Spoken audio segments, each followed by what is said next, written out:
Hello, everyone. Greetings and salutations. Welcome back to another episode of the Back of the Pack podcast. I'm your host, Kyle Walker. Thank you very much for tuning in. Hey, it is now Monday because that's when we normally release the podcast. We just got done with Veterans Day weekend. That was a Veterans Day 10K for yours truly. We'll talk about that here in a minute. First, I wanted to say, as I'm sure you can tell in all my apparel here and the dog fur hanging off of my hat, on this podcast, it is all about the running world. It is all about unity. It is all about being together. We don't talk about divisive subject matters. We leave out religion and politics and all the stuff that get people pretty testy.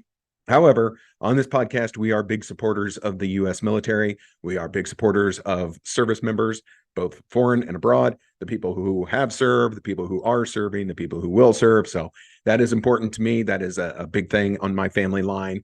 My father served, my grandfather served. I could not because of my heart issue that has been well documented. So although I couldn't continue that myself, although I tried, we are big supporters here of the military. So in honor of Veterans Day weekend, I want to say thank you to all of our servicemen and women all across the globe. Thank you guys for everything that you do, everything you have done. Thank you for your service. And thank you for we really kind of owe you pretty much everything. So again, just putting that out there from the Back of the Pack podcast. Thank you to our armed forces. Now, the Veterans Day 10K was just run for everyone here local in Kansas City. Saw a lot of our friends out there on the course. Beautiful course. If you are local and you have not been to English Landing Park in Parkville, Missouri, it is a great course. Like, it is as flat as you can hope to get in this area. Okay. Like most of the time here in Kansas and Missouri, we're pretty rolly, got the pretty rolly hills all over the place. We've got some really hilly courses. We've got some that aren't so bad, but you don't get perfectly flat unless you go to English Landing Park in Parkville, Missouri. That is flat as a pancake. So after my 3 weeks in a row of doing the half marathons, the Garmin Kansas City Marathon, the Energy City Half Marathon, and the Good Life Halvesy, it was actually really nice to get into a shorter distance situation. So just running the 10K was great. My legs felt great. Again, very easy course. I was starting to get a little tired at the end, but I was pushing myself harder. Right? We know how it is when you're trying to go distance, you kind of have your distance pace. Like, you've got your half marathon pace, or at least what you would like to be your consistent half marathon pace. But when you shorten the distance, we all have our 10K pace and we have our 5K pace. I really hit the 10K pace pretty hard. Now, again, not throwing any shade. It's fine. It's fine. Look at my face. It's fine. But this race had participation from a local elementary school. So, of course, there were a lot of kids who were super excited to run the 5K, and it's adorable. And you guys know me. You know that I love kids on the course who don't have the slightest clue what they're doing and are more like glorified speed bumps. But again, I say that mostly in jest. Yes, the kids were driving me mildly insane, and that was a reason why the first 2 miles of my race, I was running at breakneck speed. I was going as fast as I could because I was trying to outrun the kids. I really just wanted to put them all behind me in the rearview mirror and get the heck in front of them so that they would stop running in front of me and stopping. They would run in front and just stop on a dime, and then they turn their head because they're looking for mom or dad or whoever they're there with, or their buddy or whatever, and they become obstacles.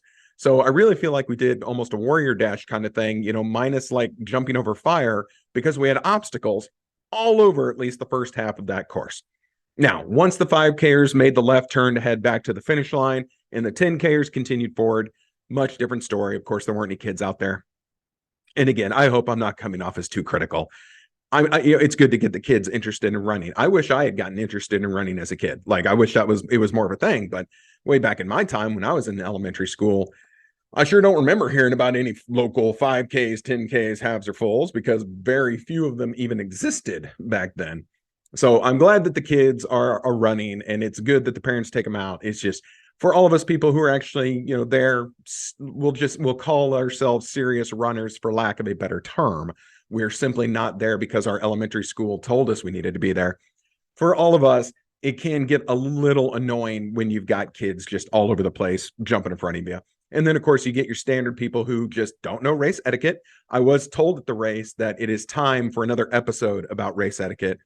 It won't be this one, but we will get another one here soon. I heard you. I heard you loud and clear. We will address this. So we had the walkers who started in front. We had the kids who started way outside the range and, dead sprint for the first, 100 yards. And then suddenly, I'm gassed. What happened? And then you got speed bumps. But anyway, so it was still a great course. And I ran faster than I should have in the first half simply because I was trying to get away from the kids. That was absolutely true. But once I slowed down and really tried to find my rhythm in the second half of the race, I actually ran myself to a 10K PR.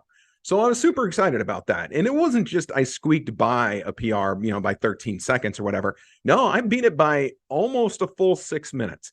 I think I beat it by like 5 minutes, 39 seconds, somewhere in that range. I could go pull up my spreadsheet that, of course, has the answers to all my timing questions, but I won't do that right now. So it was actually a really good race. I ran a lot of it with our buddy, the Kansas City cosplay runner. He had a great costume. All right. It was Veterans Day 10K. So he had a wonderful goose from Top Gun outfit. That was nice. So shout out to the KC cosplay runner. Well done on that. And honestly, he would have absolutely demolished me, but apparently his shoe was malfunctioning a lot because he had to keep tying his shoe. So if it weren't for the shoelaces, he would have just flown past me. As it was, we almost finished together in the race. So he definitely ran a good time. I ran a PR. I'll take it, little victories here. So for all of you watching either on the Facebook feed or on YouTube, once we get that going, we're almost there. Here is the medal. There you go. Veterans Day 10K. Let's see if the camera will focus on it a little bit. Nope, same focused on me. Oh, you foolish camera. You don't want to do that. But anyway, it was out there, of course, for Medal Monday, which hopefully everyone is playing along with Medal Monday because we've really been having fun with it. But the picture I took made it look pretty small. It's actually pretty decent sized medal here, little holding my palm of my hand right there. So anyway, that was a good race, good course. Thank you, Kansas City Running Company. They're the ones that put that race on. And so next weekend coming up, I hope to see a lot of you down in Ottawa, Kansas, as we will all be tackling Loggerhead yet again. So big plug to the Loggerhead half marathon. We will be seeing you guys on Saturday morning.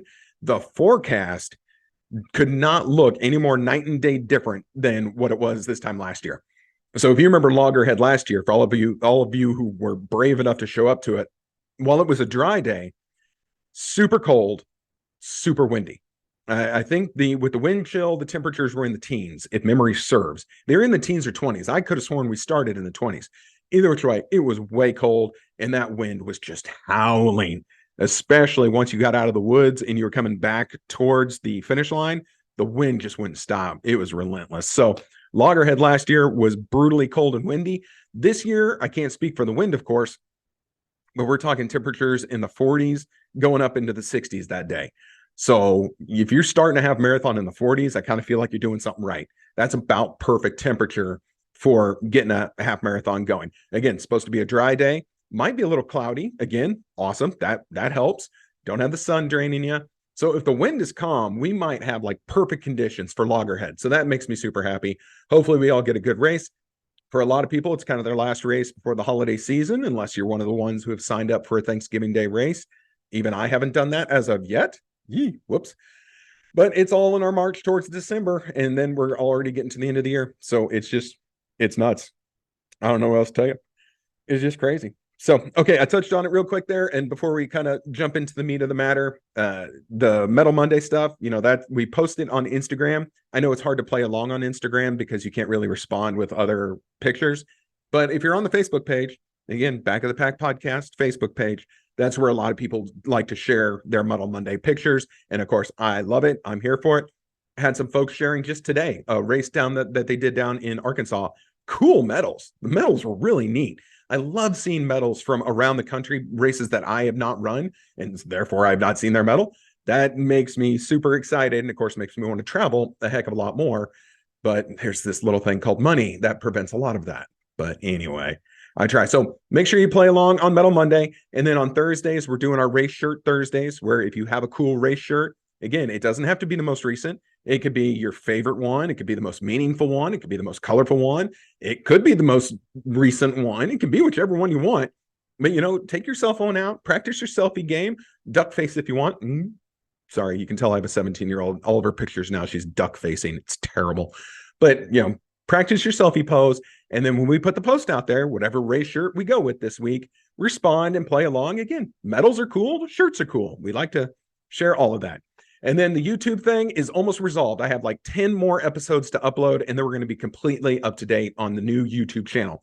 Again, go to YouTube, and it's at the Back of the Pack Podcast, all one word. It's our new logo, so don't go resubscribe to the old channel that is now just sitting there dead. Go to the new channel, subscribe to that. We're about halfway to where we left off on the old channel, so I really would like to get those numbers up. And then the most recent episodes will be on there very soon. Like I'm thinking by this week, by the end of this week, we will be caught up on the YouTube channel, so we can go there. I will keep putting the videos on Facebook because I know a lot of people like that. A lot of people are just digging watching the Facebook feed, which is great. Totally killing the download numbers, as I saw in the last email from this weekend. Whoa, our download numbers are way down. But if you're still watching on Facebook, then, hey, great. All right, so we talked about it just real briefly there. Armed services, the armed forces, we much love. The armed forces, actually, almost all of them have their own races. And I really like the military themed races. I think that they're always kind of just bigger and grander than most of the other ones. Of course, not counting the world marathon majors, but the marathons for armed services or for whatever branch are actually super cool. So I just wanted to tell you guys about a few of them today. We're not going into anything crazy. We're not doing anything in depth. We're just going to talk about destination races, because that's one of the best topics that people like to hear about. So the first, did you know there is an actual Air Force marathon? So the Air Force marathon is usually run in the middle of September. So we just missed the 2023 Air Force marathon just very recently. It is run in Dayton, Ohio. So I don't know the significance of Dayton, Ohio, but it is at Wright State University. That's where a lot of it takes place. And again, it's just a regular early morning race, but this is the Air Force race. So if you're having interest in that, then you're going to be looking at September of next year. Now, the next one, the Army. The Army does not have an official marathon. There is something called an Army marathon. It is not endorsed by the actual U.S. Army. It is not their race. Now it's done by a charity surrounding the Army and, friends and family of the Army, shall we say, but not the actual Army. So the actual Army race, and I've heard of this a long time, I've still never made it out there. It's in Washington, D.C., and it is the Army 10 miler. Okay, so the Army 10 miler, that is their official race. Now, I just had it in front of me on when it is, and now it's gone. Jeez. But it's just a 10-mile race, and actually it's in October. I know that much. There we go. It is in early October every year. And again, in Washington, D.C., it starts at the Pentagon. And so it is the official race of the Army. And again, just a 10 miler, but it's also a huge race. Like a lot of people go out for this one. They have the Black Knights that will jump out of the plane before the race starts. And they really put on a big event. But again, only 10 miles. The next one, well, where'd it go? So the Coast Guard, the U.S. Coast Guard, they have a marathon. And it is run, let me see, I had it right here, in Elizabeth City, North Carolina. Now, I am not at all familiar with Elizabeth City, North Carolina, but they run their race at the beginning of April every year. And again, from the pictures I've looked at, and again, you guys can find all this stuff yourselves, the race, I mean, it's pretty big size. Like it looks like a legit race out there, not just some little piddly thing. But this is actually done by the Coast Guard. So again, North Carolina, early April, the Coast Guard has a race. Next one over. Oh, where'd it go? Okay, so the Navy. The Navy Marathon doesn't exist. Can you believe that? They really don't have a Navy Marathon, which I found to be quite surprising. Now, I was reading on here, if you are in the Navy, you can get fitness credits for doing a marathon, but there is not an official U.S. Navy Marathon. Now, I personally, because the Navy is the branch that I wanted to go into after my high school years when I wanted to enlist. If the Navy needs an expert, and if you're not watching, I'm air quoting expert heavily and sarcastically, I would love to work with the Navy and try and come up with a full marathon for them. I think you could probably do it up by the officers' school in Annapolis, or no, no, it's not Annapolis. Sorry. Oh goodness. Oh, this is gonna tick me off. Anyway, the naval headquarters, which now escape me, but they're in Maryland, I believe. See, proof that I'm not perfect. Not that you guys needed any further proof. But anyway, do it up in the East Coast. Do it near naval headquarters. If you guys ever wanted to try and organize a race, boy, I would be the first one to sign up to run it. And heck, if you need some help organizing it, maybe I should tag the Navy in this post. I would love to help your race director or whoever do an actual Navy marathon. I think that would be huge. I think that would be huge. And again, I'm biased. My father was in the Navy. Navy is what I wanted to go into. So when I was doing the research here, I was surprised they didn't have a marathon, but I would be happy to solve that problem if you guys need a little help. If you need some schlub in Kansas to help you with your marathon, I'm totally in. So the last two that I found here, and I don't need my notes for this. I don't need to bump my microphone either, which is probably going to fall off the table now. So there's two big ones remaining. And these are the two that I've done. And there's definitely more. Up in Chicago, there's the Soldier Field 10-miler. I have done that race before. Also in Chicago, they have a lot of military-themed races up there, is Fort to Base. So it starts in an Army fort and it ends at a naval base. And you can do the 12 nautical miles, which is a little over 11 and a half miles. I've done that race before. So that was good. The Soldier Field 10-miler was good. It ends on the 50-yard line of Soldier Field. Big military presence at that race as well. Now, the two that I've done that are the really big ones, and I've talked about them a little bit before, and I'm going to talk about them again because we're always getting new viewers. But if you want two that I highly, highly recommend, number one, the Bataan Memorial Death March. It takes place in the spring. It's always in March, right around St. Patrick's Day. It takes place in Las Cruces, New Mexico, at the White Sands Missile Range. Okay, so if you're looking for it, you can go on Facebook or go to the website, but it's Bataan, Bataan, the Bataan Memorial Death March. Now, if you want a little history, in World War II, battling in the Pacific Theater, okay, so we're in the Philippines here, there's a place called Bataan. While the Filipino Army and the U.S. Military were fighting against the Japanese at that point, whoa, maybe, just maybe, I'll try and cut that part out. Holy cow, that was neat. My microphone stand just completely tanked on me.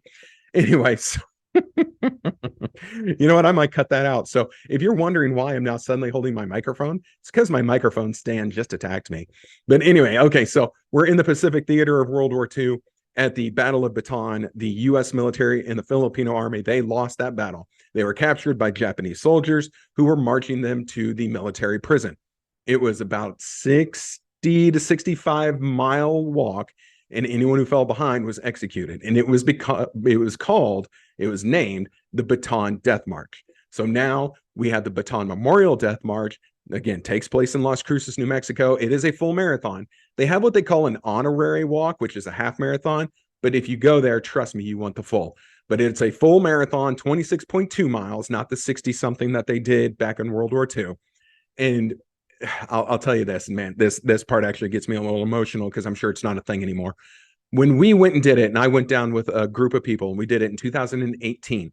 Okay, so this is March of 2018. There were still survivors of the Bataan Memorial, of the Bataan Death March, that were at this event. They're old men, veterans, and guys who actually lived through that very horrific deal, and they were there. And so we got to meet a few of them at the expo. And then the next day, when you start the Bataan Memorial Death March, you can start the crossing line, the start line, and just go. Or you could take this little detour off to the left and actually shake their hands on your way out. And of course, we did that. A crazy emotional experience to meet men who went through that ordeal. I don't know how many of them at this point now, 5 years later, next time they do this event, it'll be 6 years later. I don't know how many of them could still be with us. Very high likelihood there's none.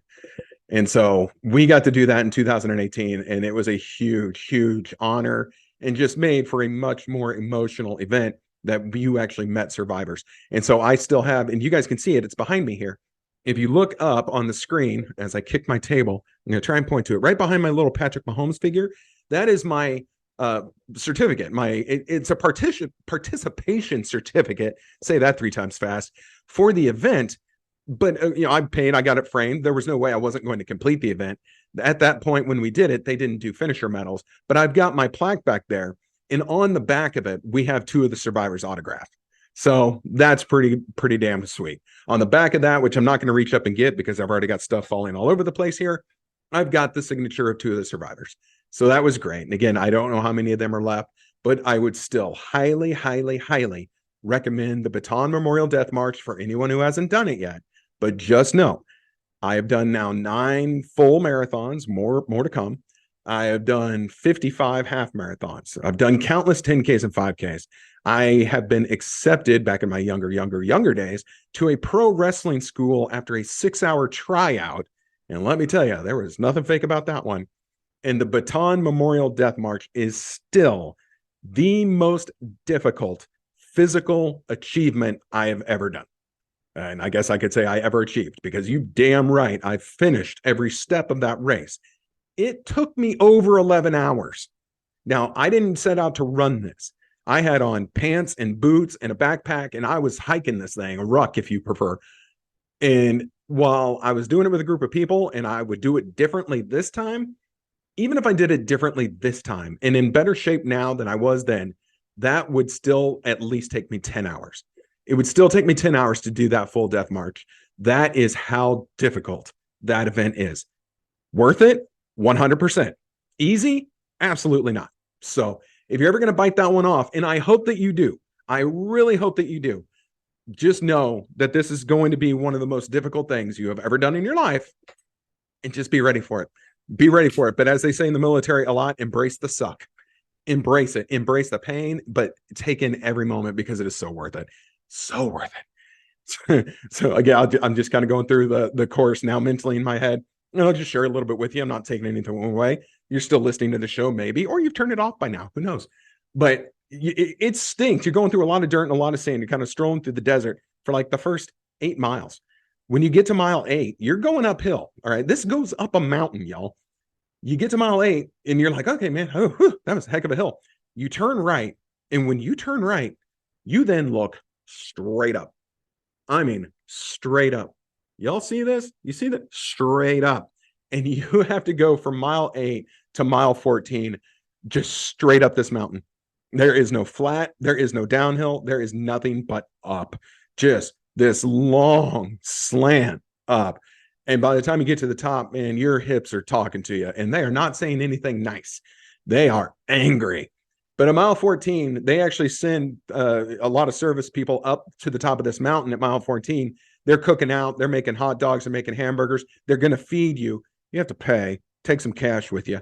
But you can get a soda. You can get some food. You can get some replenishment. A lot of people take a break. A lot of people rest. Now, my problem was the group that I was with, they wanted to wait for 2 people who were still behind us. So at the halfway point, we waited an hour for our bodies to completely cool down and kind of seize up, and then tried to finish off the rest of that race. That was a huge mistake. If you do Bataan and you get to the rest area, get your burger, get your dog, get your drink, and get going. Don't stop. Big mistake if you stop and slow down and sit and rest and take your time. Another thing, they are very strict with the medical personnel. If you are struggling and they see that you are struggling, and trust me, the medical people are everywhere. They're even going up and down the road on dune buggies and 4-wheelers and rascals and whatever. If they see you're struggling, they're going to check you. And if you don't pass their check, you are pulled. You are 100% pulled. Man, I couldn't tell you how many buses full of people were going back down that mountain on the backside. And when they pull you, they take your bib, they mark a big X on it, and then you'd go to the finish line. So you don't technically finish, you don't get anything, you don't get the credit, whatever. So you got to be aware of that. But again, totally worth it. Totally worth it. And I know I've talked about Bataan before, but I really can't say enough good things about it. So, and then the last one that, of course, I'm going to bring up, the Marine Corps Marathon. How can you not? It's the biggest one. It is the biggest military-themed race that we have here in the United States. It takes place in Washington, D.C. It is always the last weekend in October. This year, that we just finished, I know we had some folks out there. You guys are badass. I love that you guys did that race. The medal is awesome. This year's medal was super cool. It was kind of a military green, opened up. There was dog tags inside. So I want to show you this real quick before I talk more about the race. Let's see if I can reach back here and get it. I'm pointing back to it here if you're looking at it. So all the way on the end, That is the Marine Corps Marathon medal from 2020. So I was in that race. I was signed up to go. And of course, the coronavirus killed us all. But that medal, you could do it virtually. And we did. A group of us did the virtual Marine Corps Marathon in 2020. But inside that medal, and this is still the coolest thing ever. I'm so glad I have this medal. I just wish I was in DC to earn it. But the 2020 medal, inside is black sand. It is black sand from Iwo Jima. All right, the famous video of the Marines hoisting the flag at Iwo Jima? Yeah, from there. It's black sand from Iwo Jima inside the Marine Corps Marathon finisher medal for 2020. So I'm super glad I got it, even virtually. But that is just how cool their medals are. So if you love medals, and we all do, this is one that you want to get. You want any year of the Marine Corps Marathon. The year that I did do it and completed it, you can see right over my shoulder here, all gold. It was an all gold eagle with the Marine red right there in the globe. Again, amazingly beautiful medal. So I'm glad I have both of these. All right, they're very important part of my medal collection. So Marine Corps Marathon, again, Washington, D.C., end of October. It's a difficult race. There's a lot of hills, a lot of up and down. The weather seems like it always sucks. This year, it was warm. The year I did it, it was warm and humid. It rained on us for the first half. Then the sun came out and baked us in the second half. It was uncomfortable, shall we say. You do have a challenge within the middle of the race. You have to beat the bridge. So the bridge is at mile 20, and you've got 5 hours to cross it. And they don't play. They're not playing if you don't beat the bridge. They have men. I'm sorry, the year I did it, they had men. They could have service members, and they're standing on their Jeeps with bullhorns, counting down how much time you have to beat the bridge. Now, when I got to the bridge, and again, they're stationed on all sides of this, you have to get past them. Now, it's changed a little bit, and I'll explain that in a second. But I had to pass those service members to be on the bridge, to beat the bridge. I did it with, I think I had 14 minutes left. And I know that because they were counting down. Now, since I ran it back in 2015, they've actually made it more difficult. You now have to be finished with the bridge, which is well over a quarter mile long. You have to be finished with the bridge by that 5 hour mark. So people can do it. I know a lot of people, including myself, once we beat the bridge, like everything just kind of came to a screeching halt. It's like, okay, we beat the bridge. Let's take our time. Oh, look at the pretty sights. Now, the first half of the Marine Corps Marathon is not much to write home about. You don't see a lot of the sights. You're not seeing a lot of the really cool parts of DC. The second half of the race, you see all the cool sights and all the really awesome parts of DC. And then every mile marker is a platoon of Marines. And they had their coffee that morning. They are a little hyped up, and they are ready to motivate you to get you to the next mile marker. And they don't really care how they do it. You will get motivated to run to the next mile marker. So huge credit to every Marine who is at those mile markers. They are jazzed up and ready to go. They are there for you.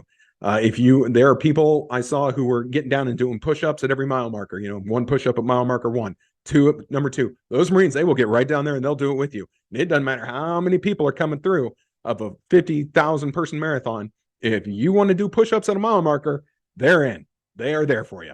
So you can absolutely make that happen. And I kind of think you should. Wish I had really known about it the first time around. I might have done well up through mile marker 4. So anyway, again, another race that I cannot recommend enough. They have previously had lotteries. Right now, they're kind of in a period where registration is down enough. There's not a lottery, but you really need to jump on it as soon as it opens if you want to guarantee your spot. In 2025, it's their 50th. I imagine the lottery is going to come back for the 50th because that one's going to be big. I have every intention on going. Someone actually had a good idea. I don't know if you want to say this is a little shady or not. And if you did, I really couldn't argue with you, but it still is a good idea. Register for the 49th, register for the 2024 marathon, and then defer to next year. It's actually not a bad idea. Kind of guarantees your spot in the 50th. If you have personal qualms with that, I get it, but I see the logic in it as well. Yep, I sure do. So anyway, however you do Marine Corps, I highly recommend the Marine Corps Marathon. Now, are there other military-themed races out there? I'm sure there are. I am sure there are a ton. There's more even in this area, military themed or even patriotic themed, which we have a lot of, and of course around the 4th of July. I love these races. They always seem to have a special feel. I do want to make it to all the big ones. The Coast Guard one, which I really just kind of learned about. I want to go. I want to do the Coast Guard race. The Army 10 miler, again, it's 10 miles. Like you feel like, oh man, I'm going to travel all the way to Washington, D.C. for a 10-mile race. Well, yeah, I kind of want to, because I bet it's an event. It's a happening. It's a thing to see and a thing to do. So you can go run the race and you're not totally wasted for the whole rest of the day. You can still go see all the sights. You can enjoy whatever their post-race festivities are. I imagine you could have a lot of fun with that race. So I want to do Coast Guard. I want to do the Army 10 miler. I would love to go up to Dayton and do the Air Force Marathon. I've heard of that one before. They usually have pretty cool medals from everything I've seen. They have like a different, some kind of plane, whether it be a bomber or a fighter jet, whatever the situation, that is featured on their medals. So that's really cool. But anyone, and again, you guys know me, I'm in Kansas City. I'm in the Kansas City area. As much as we're trying to get this show nationwide, I can only travel so much. We did Lincoln, Nebraska. We did Midland, Texas. We're going to Memphis, Tennessee. Hopefully next year we're up in Chicago, even Berlin.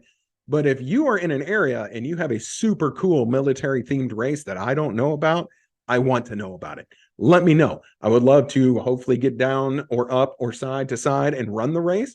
Or I can just hype it because I love these races. I think they're super fun. So that's going to really do it for this week's episode of the Back of the Pack podcast.